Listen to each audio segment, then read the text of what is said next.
where best friends and next-door neighbors, Willow and Lillian, spill the tea on murder, mysteries, and other things that go bump in the night. So get your favorite teacup ready, and let's get into it.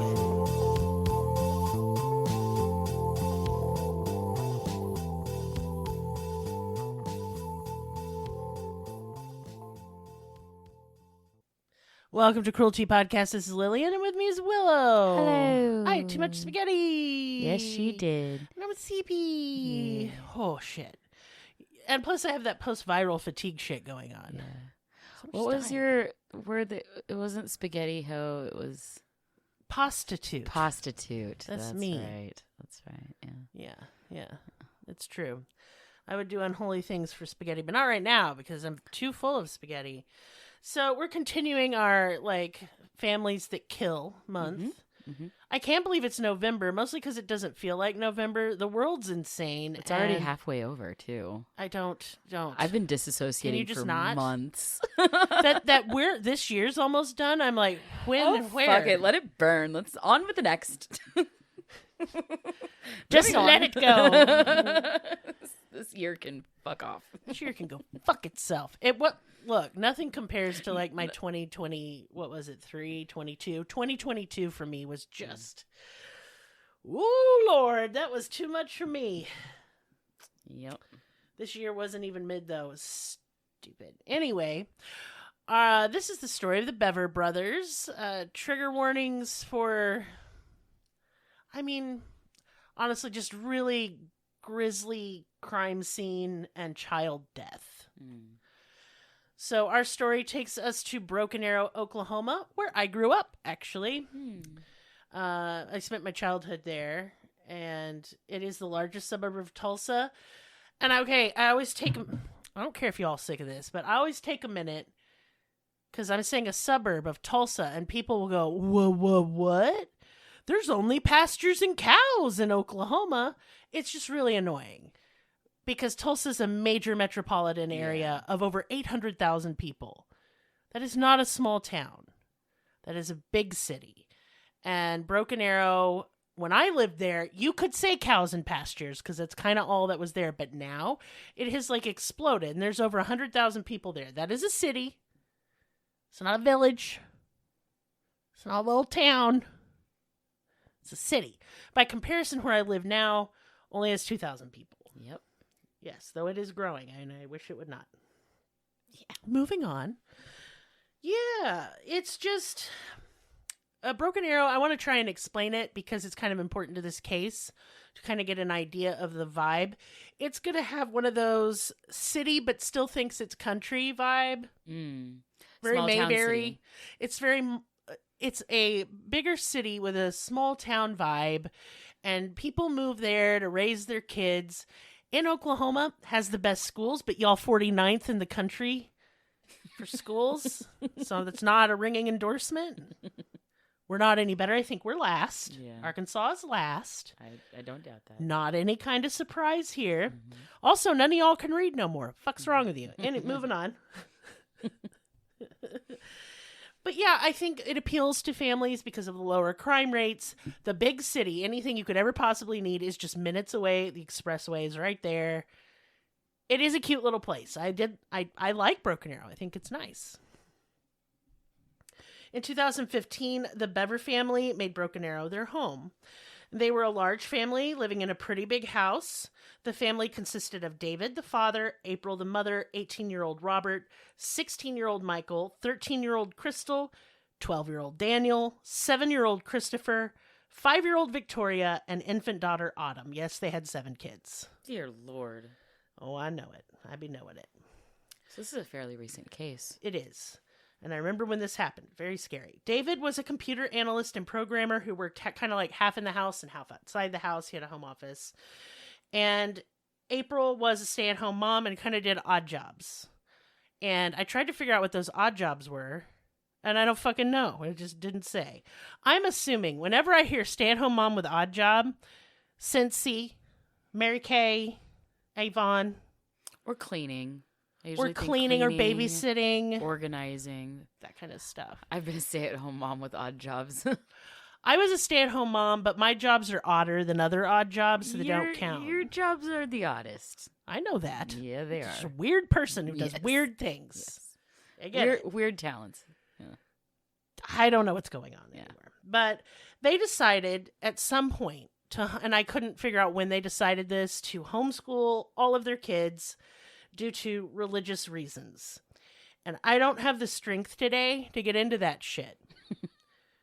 Fair. But I have to, it's like I can't help it. Mm-hmm. It's like if you give me spaghetti, I'll eat it. If you say I homeschool my kids for religious reasons, I'm going to flip out because I know where you're getting your materials. They're probably from PragerU or like some other fucking... Girl, don't even get me started on homeschooling, like especially the religious homeschooling. I almost was in one, but I was in a private Christian school. And That's just as bad. Yeah, girl. Look, I hope...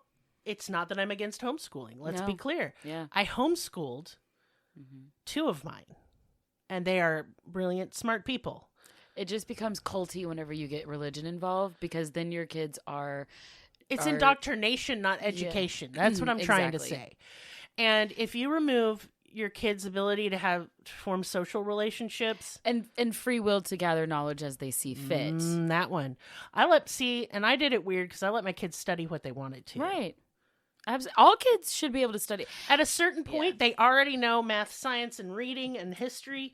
Then just study what you want. Right. Study what you want. Have a party. Learn things. I don't care. Absolutely.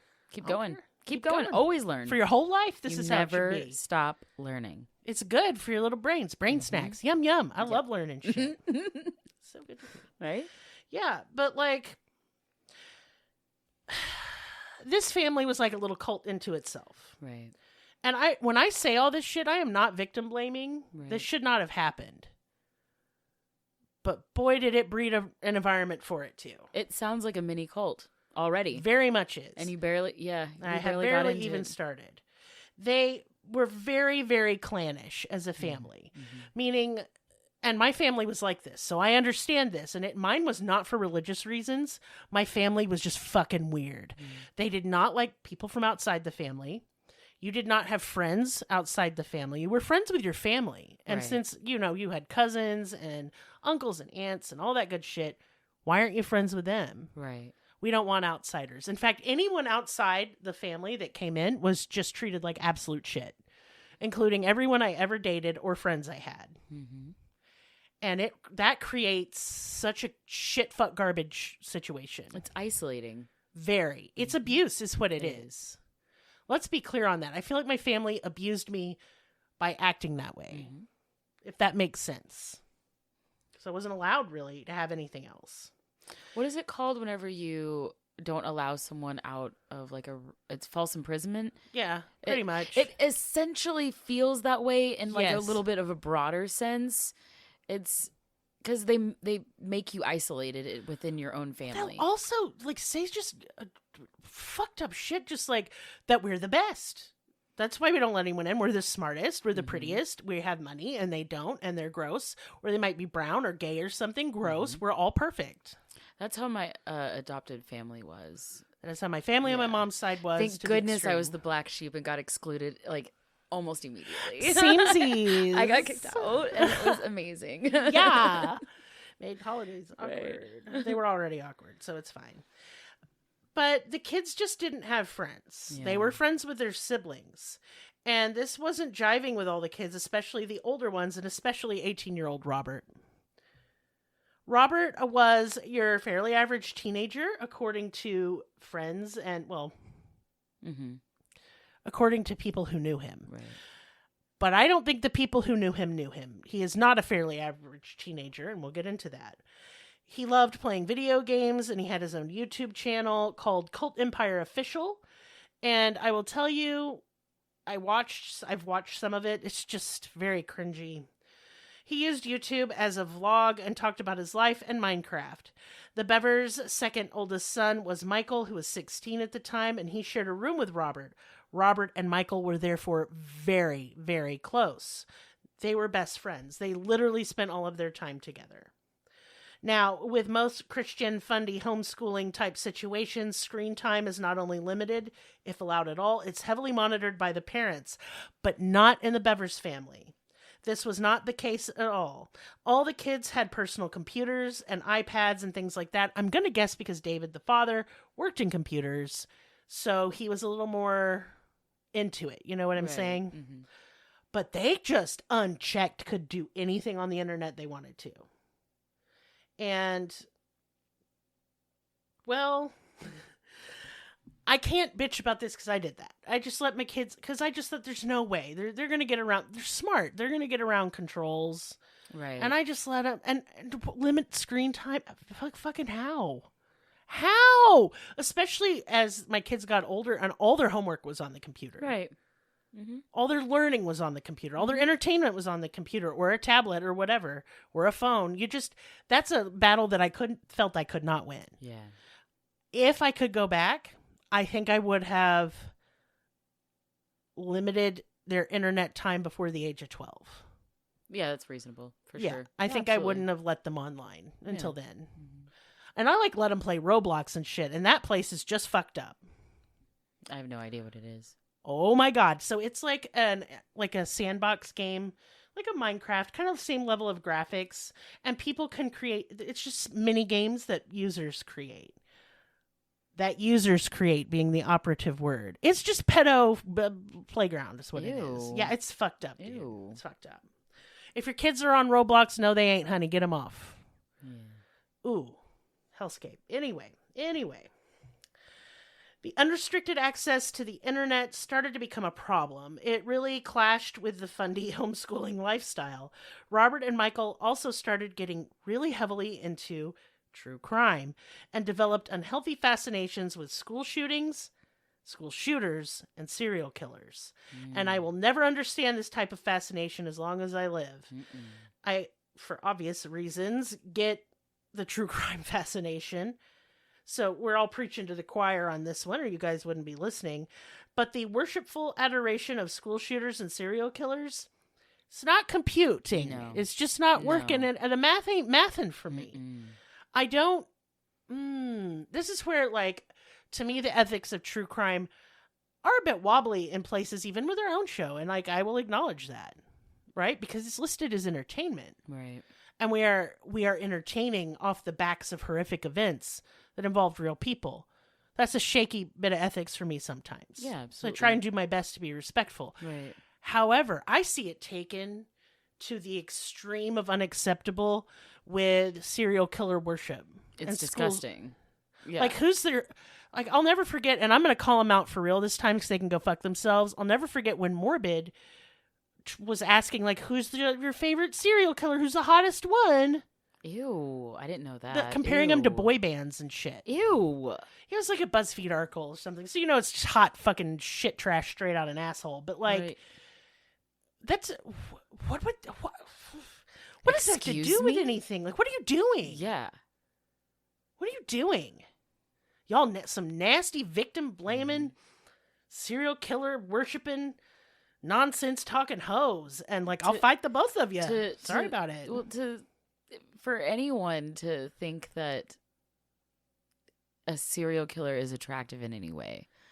No, their actions really have made disgusting. them repulsive to me, so I just really don't understand. Gross. Yeah. But you see the phenomenon, absolutely, when, women will write in to these killers. Yeah, it's literally every time there's a serial killer that's somewhere within the parameter of socially acceptably attractive. You know what I mean? There's love letters, there's fans, there's people wanting to marry them, there's people getting them tattooed and merch. Ted Bundy's the one that bothered me the most. Absolutely. Because the things he did to those women. Yeah, and the things that he did post-mortem are fucking vile. And look, what the absolute trigger warning.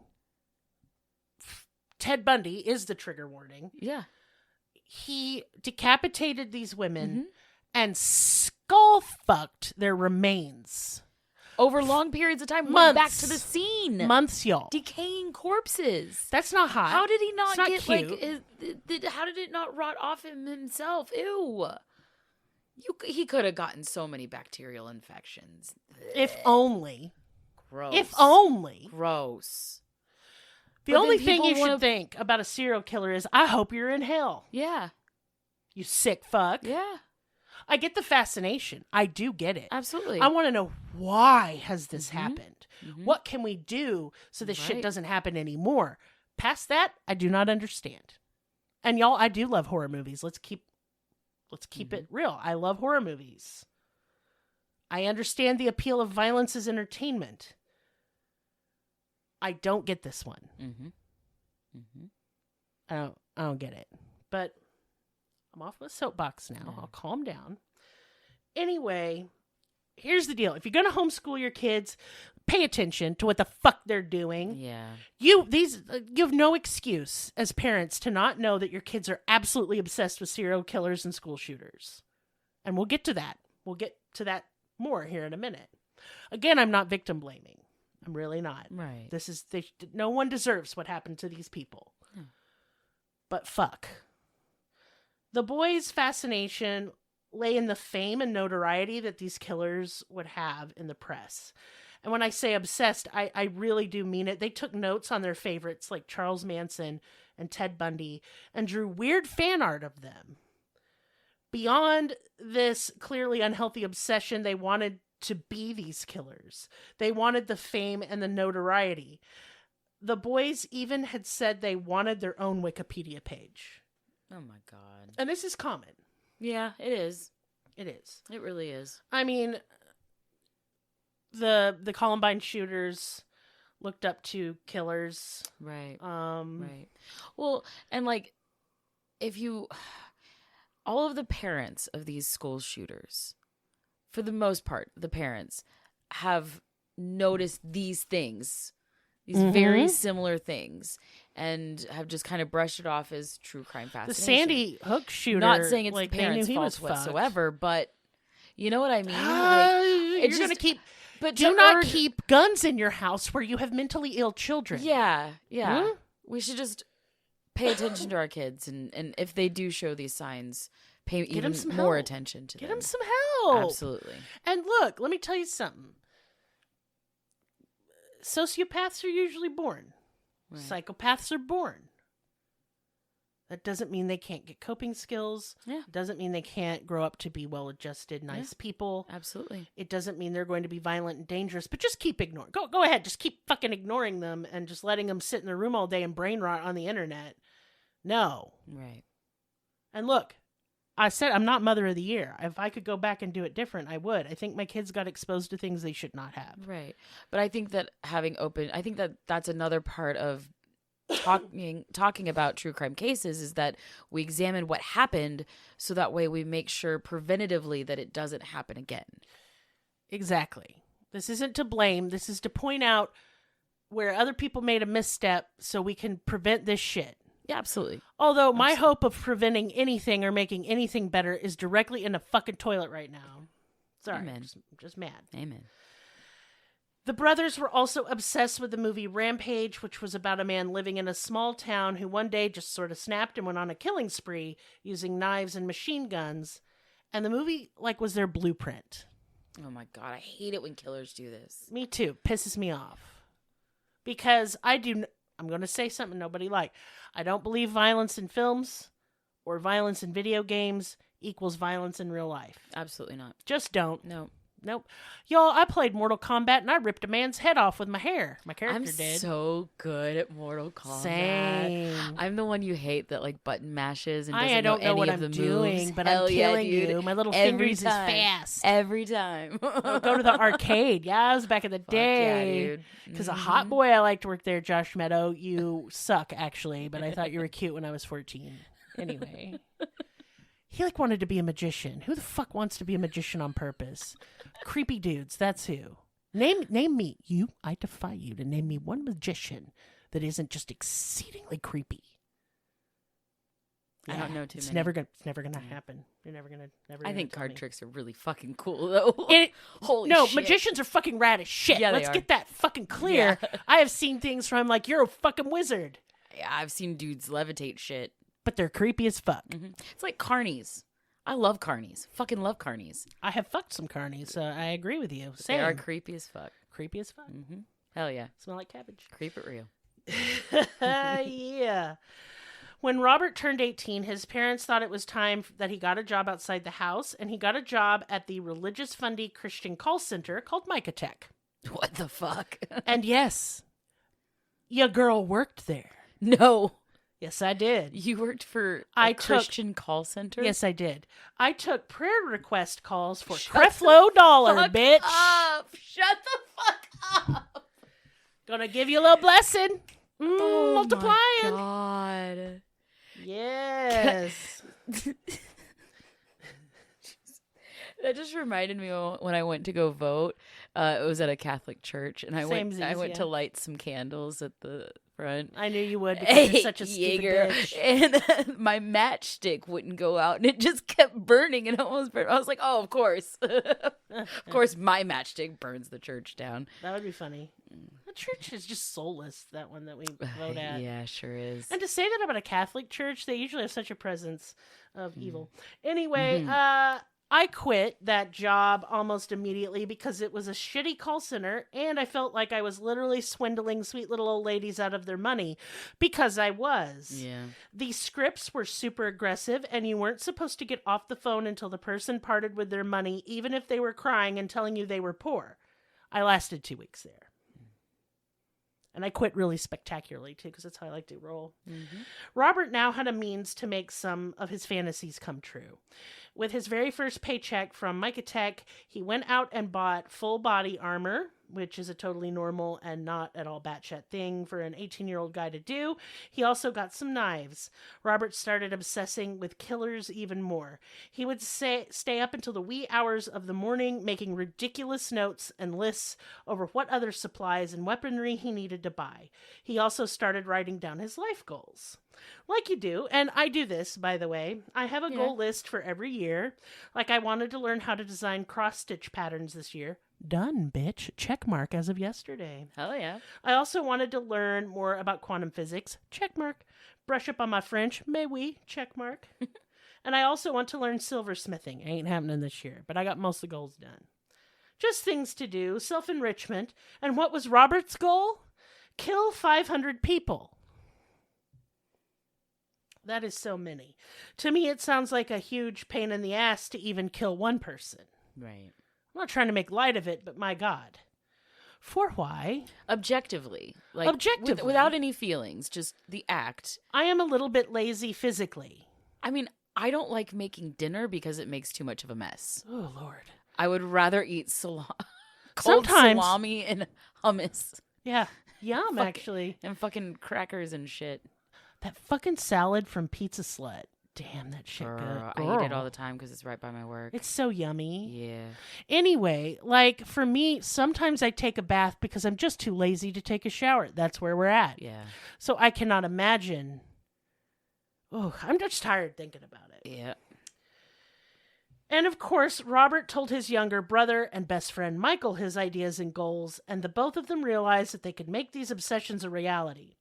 The family didn't really notice these glaring red flags, but 13-year-old Crystal, their little sister, did.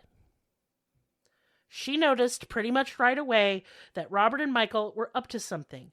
They were collecting knives. She was closer to Robert and Michael because she was closest to their age. But she started seeing the warning signs. She was getting scared and nervous and told her parents exactly what was going on. And they said it's just boys being boys. It's wild to me. It's just wild. What do you mean? No, it's not. You know what boys being boys is? I don't know. What is that? What is that jokes. Phrase? Oh, just spend 5 minutes with my 16-year-old. That's a boy being a boy. Let me tell you why. It's the dumb jokes. It's the weird sandwiches. It's the bruh. Yeah. Bruh. Yeah. Bruh. The let's go. I always say, where? All right, let's go. No. Part of my problem is I raised all neurodivergent special needs children. Mm-hmm. And none of them acted like boys will be. They acted like aliens will be aliens. I do not know. I'm like, John, what did you do today? He's like, I spent 8 hours speedrunning Celeste. I don't know what that means. But boys will be boys. Right. Anyway. Shortly after Robert got his job outside the Bever family home, he and Michael started making more concrete plans. They wanted to take to the road and become serial killers. Not just any serial killers, but the most notorious serial killers in America. On July 22nd, 2015, they started on a road there would be no going back from. Robert and Michael decided to start close to home with their own family. At approximately 11:30 p.m. that night, 911 dispatch received a call from the house begging for help.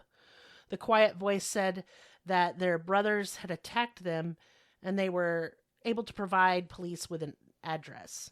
The caller said their brothers were attacking their family. A male voice shortly got on the call later and said, "Hello?"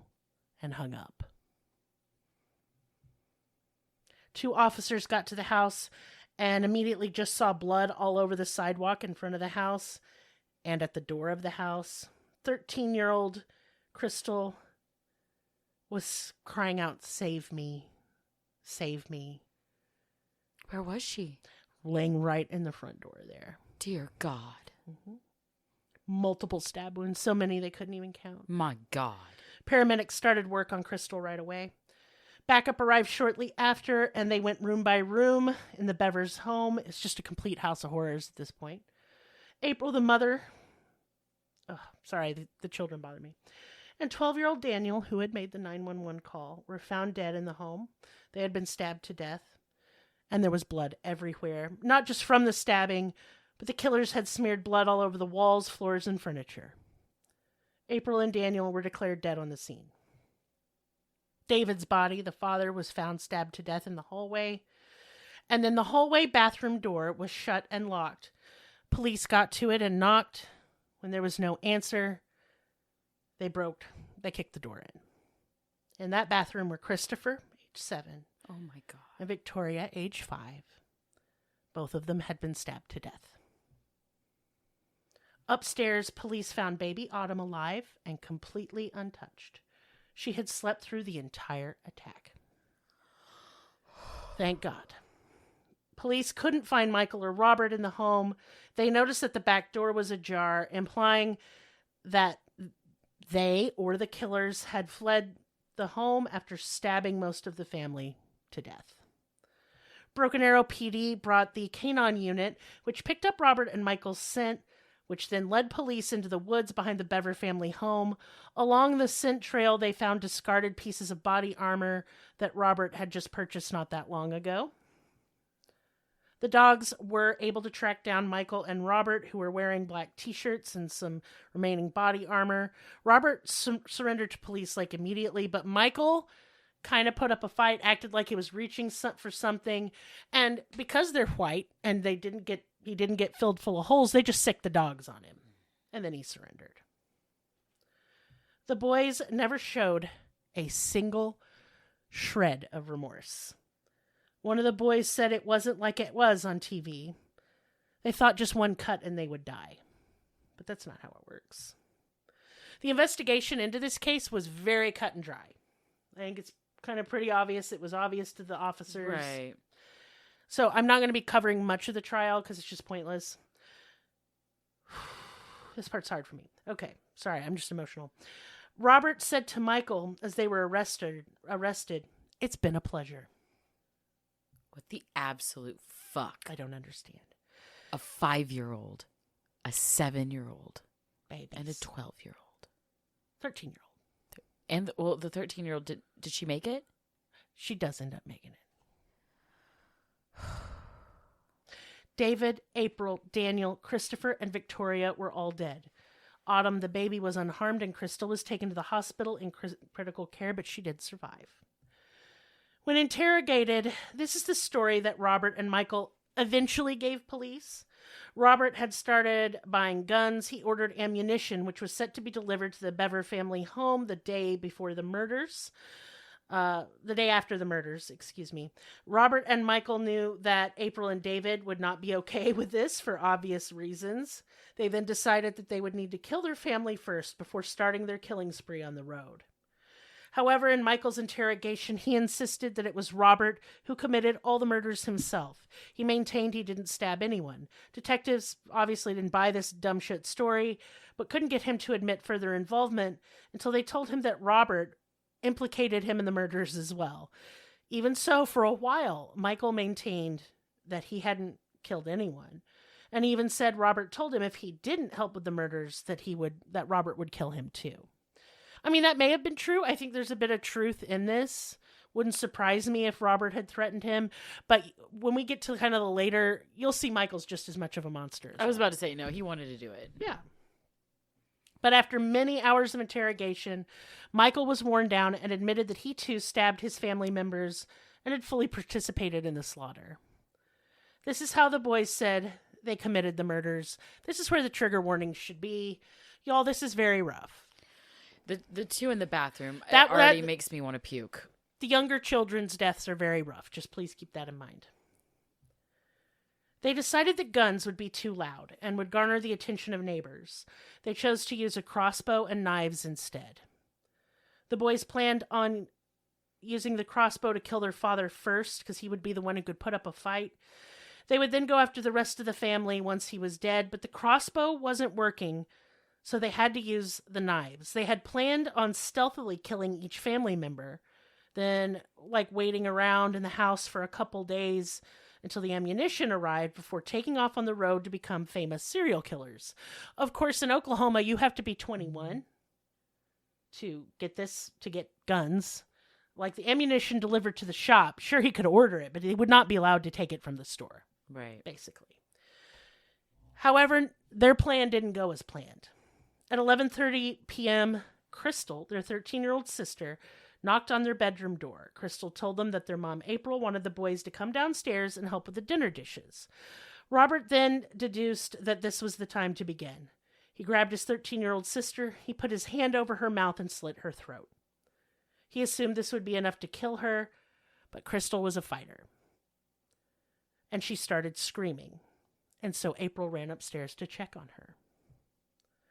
Robert started stabbing April and beating her over the head immediately. Crystal fled the room in the chaos and screamed to try and alert the rest of the family. She got a cell phone and tried to run outside, and she made it to the front yard. But this caused the home security system to go off, which alerted Robert and Michael to where she was. So they chased her. Michael turned off the house alarm. Crystal lost consciousness outside, and Robert then carried her back into the house and laid her down where police would later find her when they entered the home. He was going to finish her. Yeah. Michael started to yell to warn Robert that their father was coming. And Robert should get a heads up. So Michael repeatedly stabbed his father, David, in the chest. They started searching then for Christopher and Victoria, the little ones. They had locked themselves in the bathroom to hide from their murderous brother, Robert. And this part really breaks my heart. Michael started pretending to cry outside the door and begged them to let him in. Babies. He told them that Robert was going to kill him. So Victoria and Christopher let Michael into the bathroom, thinking he was just in as much danger as they were. How brave. How brave. And how sweet.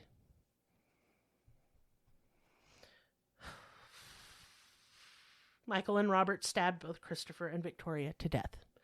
They were stabbed, I believe Christopher was stabbed 28 times. Jesus and Victoria Christ. Was stabbed 30 times. Jesus fucking Christ. They couldn't even count them all because they were really close together. They just mangled those children. My God. During all this chaos and death, Daniel, age 12, locked himself in his father's home office and called 911. And on the 911 call, you can hear Robert trying to break into the office. So Michael decided to try the same trick he'd used on Christopher and Victoria and began pretending to cry and beg for help. He begged Daniel to open the door to help him hide from Robert. Daniel cracked open the door to let his brother in. Michael yelled, "All yours," to Robert, who barged in and stabbed 12-year-old Daniel to death. That you can hear that part on the call. That's fucked. Daniel's last words to Robert were, Don't kill me. I love you.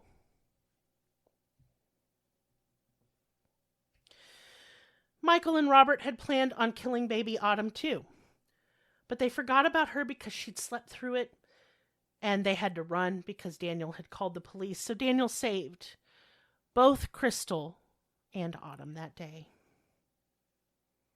They had planned to decapitate their baby sister because that's something a really sick and twisted serial killer would do. It would just get them more fame.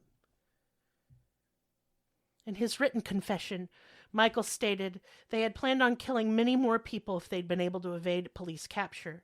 They had planned on video recording every murder, and it's never been released to the public, but it is believed at least some of the killings were recorded.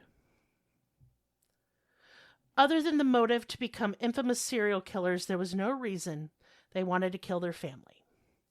Robert said he'd been planning to kill his family since he was 13 years old. My God.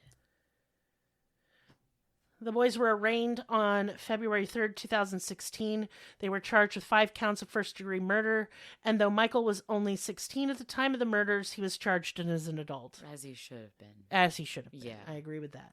Robert was eligible for the death penalty. Robert tried to kill himself in prison. He survived and was placed on suicide watch. Prosecutors asked Crystal, the only surviving Bever family member along with baby Autumn, who couldn't be asked because she was a fucking baby, if she wanted the death penalty, and she did not. She wanted life in prison. Yeah. So that's what they pursued. Some people deserve to live the longest life possible. This case just fucks me up. No, I want them to live in agony for as long as humanly possible. Me too. And you know, this is going to sound fucked. I think Robert should have got a lighter sentence than fucking Michael. Michael's a slimy snake worm piece of shit. Michael's a scary one to me. The younger one? Yes. Mm-hmm. Pretending to cry? Mm-mm. What the fuck, dude? Robert pled guilty and was sentenced to life in prison without the possibility of parole. Michael pled not guilty, and his attorney was seeking the insanity defense. His lawyers tried to get him tried as a juvenile and claimed that they had proof that he was not sane at the time of the killings. The lawyers claimed David and April were abusive parents. Crystal testified at Michael's hearing. Good. Against him. She refuted the accusations of abuse, at least physical abuse. She did say that David, her father, could be emotionally abusive, but April had never been abusive in any way. She was a good mother. Crystal said she never saw Michael hurting anyone, but Michael had told her of the plan to kill the entire family and had even invited her to join them. She testified that this terrified her, that she told her mother, April, but wasn't believed or taken seriously. Again, I will say this. Believe children, believe girls. Just believe them. Just believe them. You know who it looks bad on if they lying? Them, not you. Mm-hmm.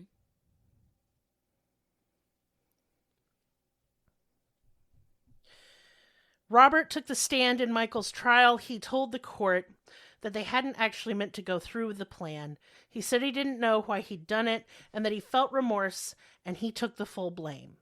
He said he couldn't even remember Michael holding a knife. He was just trying to get him out of trouble. Yeah. Despite this, on August 8th, totally fun. It's 0th. Isn't a fucking date. 0th. Okay, so on August 8th, 2018, Michael Bevers was found guilty on all 5 murder charges and sentenced to life without parole. Good.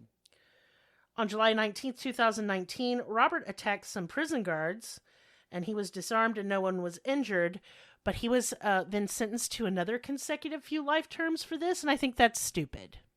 But whatever. The Bevers family home burned to the ground mysteriously, and a memorial garden was built over the ruins. That case just senseless. Senseless. Just disgusting. There's something about, though, when two family members get together to kill that just makes it that much more off the fucking chain ridiculous. Right? And I don't know why. Right? Been very shocked by this shit. Right? I feel like there's that level of, like, almost like a shroud of wholesomeness because they're family members. I think so. That's why it's so shocking to us. It's sinister. Yeah. When I believe you can, that fully I do shared madness, not the bad Joker movie that everyone hates. Right. But the shared madness between people runs a little deeper when it's family. There's definitely a different dynamic there. Yeah, and it's something that I will probably never understand fully. No. But I'm just now kind of comprehending it on paper. That one episode that we did as Patreon, I think we did it as a Patreon replay. But the Folie à Deux, the sisters. Yes. That was the first time I really understood what Folie à Deux was. And it's still really baffling to me, but it apparently really is a fucking thing, though. Like, people could just talk themselves up into a frenzy. Right. And when you have somebody there confirming your delusions, it becomes like an echo chamber. Yes, it does. Like, almost like, whenever you have a mirror in front of you and the mirror behind you, and it kind of like creates it's infinity. Yeah. It's just really interesting. Yeah, it's really hard to wrap my head around, but yeah. Yeah, fuck me up, though. Fuck me up, though. Now, at this point, we've done friends who kill, lovers who kill, and family who kill. I feel like it's family and lovers are the ones who just commit some of the most heinous shit. Because they're teamworking. They're feeding off friends. Each other's. Yeah. It's just gross to me. It really is. But what's not gross? Stop. It's business time. It really isn't gross, though. No, it's not. No. Please join our Discord. There you can vote on episodes, give me suggestions, yell at me. I mean, I'm not going to pay any mind to you if you yell at me, but you can. Show me your dog. Show me your lizard. Not a euphemism, like a that pet was kind lizard. of weird. Well, I don't know. I don't want to be doggist, or whatever. I want other pets. Show me what I said what you made for dinner. Did you make an art? I want to see it. Did you make a craft? Fuck me up with it, please. And come deposit your memes, for I do not have Facebook. But hey, y'all, I'm on Blue Sky Social. I will put my Blue Sky Social. Oh, yeah, that's a thing. In the description. Do we like it? Yeah, actually. It's like a non-terrifying Twitter X, whatever. Okay. But keep in mind, if you follow me, it's not serious in any way, and I am posting a lot of fandom stuff that I'm into, like Warhammer. So if you're not interested in smut and the elves, then just leave me alone, I guess. I don't know what to tell you. Look, the world's on fire, and I just want to look at hot things with pointy ears. We're all coping in our own way. Yes, we are. But yeah, you can follow me, and I will follow you back. Aw. I just straight up will. What? I'm not a snob. Yeah. I don't know you. I don't know anybody. Yeah. What else? What else do I got? We are currently in the middle of restructuring our Patreon. I have some really cool ideas, but that doesn't mean it's not a good time to join, because it is.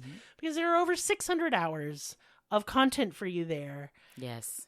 All manner of crime, paranormal, haunted houses, weird history, all kinds of stuff. Yeah, we do some we did a few episodes where it was just about a person that we just think's fucking rad. Kind of biographical. Yeah, historical, that kind of stuff. Just a good grab at mostly true crime, though. Mostly. Oh, yeah. I am recording tomorrow Ruby Ridge. So that will be up on Patreon Saturday morning. So check it out. And you may be going, Lillian, I don't know what Ruby Ridge is. Okay, listen. I have been fascinated with the rise of nationalism and fascism in this country. And to me, although it clearly starts way before, but to me it really took and sunk its teeth into this country, starting with Ruby Ridge. And if you listen to the episode, you will figure out why. That is where white supremacy really started taking off in this country. And where is Ruby Ridge? I forget which state it's in, but it's in the U.S. And I want to say it was in West Virginia, somewhere around there. Oh, that makes sense. I was going to say, is it in Arkansas? No. I think it was in one of the Virginias. I don't fucking know. That makes sense. I don't know even as I'm researching it because my brain does not hold information. Mm-hmm. Like once I finish a case, I often will just forget I ever even covered it. I'm having such a hard time with picking a Patreon case right now because I keep thinking that certain ones that I want to do, we've already done. And like, I forget if we've done certain ones or not. Just ask me. I can look for you really quick. Oh, I will. Yeah. Okay. But yeah, we've covered a lot of shit. We're getting to We're that not going point. to run out, but we are starting now to run into things we have covered. And yeah. But I just, the Bevers case did not get very much attention I nationally. had never heard of this. The only reason I heard of it is because it was from there. Right. And I had friends tell me about Right. it. But like, yeah, it was really scary. And I had been saving it to do when we had a month I felt was appropriate for it. Mm-hmm. And so here we are. I do think we should do a theme of like killers inspired by school shootings because how many of them are there? Jesus. Right. And it's not that they're inspired to do school shootings, which is wild. Right. Some of them are. But most of them aren't. No. Yeah. I never want to have a school shooter month. It's too depressing for me. It's way too. That's too not much. when I have minor Too children much. still. I can't Too cope. much. Maybe Can't. when they're gone, I can. But because I've had a couple people ask for it's that. just so scary. As a mama, it's too scary to me. Yeah. And all that children death would really, it would tank my mental health. Mm-hmm. I'm not going to do it. I'm also not going to, I am covering Columbine because it is part of the rise of fascism and white nationalism in this country. And so it's important to include it. I'm not looking forward to it. It's terrible. Yeah. But to me, a whole month of children dying is not something you can ask of me. Just like I'm never going to cover Ted Bundy. Mm-hmm. I'm never going to cover Jeffrey Dahmer. I probably won't cover Gacy unless I already covered him, which I may have. I don't remember. I don't think I did. You were going to. And then I decided against it. And here's why. For American Horror Story. I can't add anything. Yeah. It's been covered enough. Yeah. And I'm not getting on to y'all, but I'm just saying, if you're going to ask me, I am always happy to take recs. Just don't quit with the famous cases. Yeah. They've been covered enough by Better Than Me. That's all. I'm off track. Other than that, you should listen to Maris's podcast, Reality, which is where Maris watches reality television and tells you what he thinks about it. And it is very funny because he is very cute. I will leave a link to that in the description as well. Otherwise, if you want to send me and Willow money because we're poor and sad, you can. Yeah. If you want to buy us a coffee, that would be so nice. We like that. Yes. Sweet treat. Sweet treat because everything's scary and I'm crying. Yes. Yeah, fuel the disassociations. We need it. I want to jitter into another dimension. Mm-hmm. But yeah, please, everyone's suffering and struggling and all of that. Yeah. Only if you can. And don't feel pressured or guilty. If all you can do to support the podcast is listen, you're the reason I'm doing this. So you're already good. You're good. But, so's coffee. Like that too. I love y'all, and we'll see you next time. Bye.